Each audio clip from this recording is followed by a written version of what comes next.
भएछ हो आमा खालि तीर्थ र व्रत भन्दै हुन्थ्यो मैले ठ्याक्कै तीर्थ व्रतको लागि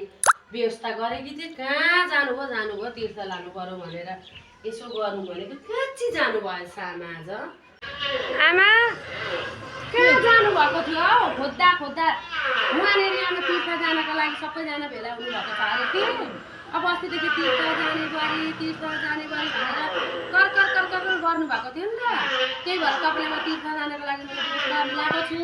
त्यही भएर हेर्नु यहाँ पोको पनि मैले रेडी गरेर ल्याएको छु अब तपाईँलाई म हिँड्नु जाउँ तीर्थ म तपाईँलाई तीर्थ जाने साथीहरूसँग भेटाइदिन्छु ल जम्मै ल्याएको छु सबै तपाईँको लुगा हालिदिएको छु सबै छ आमा सबै म तपाईँलाई त्यहाँ म्याडमलाई भेटेर आउँछु कि सबै व्यवस्थापन पनि मिलेको छ त्यही बस्दै गर्नु नि ल बसिरहनु है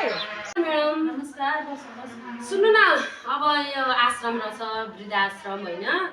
मैले पनि मेरो सासू आमालाई आश्रममा राख्ने विचार गरेको छु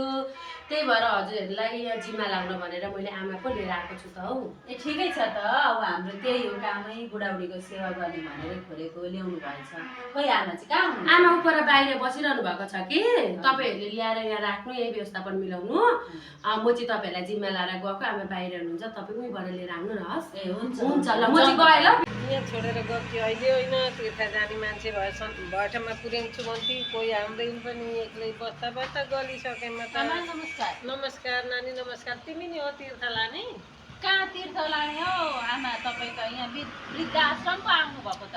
बुहारीले वृद्धाश्रम ल्याएर यहाँ छोडेर जानुभएको के भन्छौ तिमी मरे म त होइन होला नि होइन होला म त जाँदिनँ वृद्धाश्रम के हो त्यो म जान्दिनँ म त घरै जान्छु त्यसो भने त होइन होइन सेवा तपाईँहरूको सेवा हामी राम्रो गर्छौँ जाउँ न भित्र जाउँ हिँड्नु ए मेरी बुहारी कति पापिनु रहेछ नि म त नसक्ने भएँ भगवान् के गरेको यो बुढेसकालमा मलाई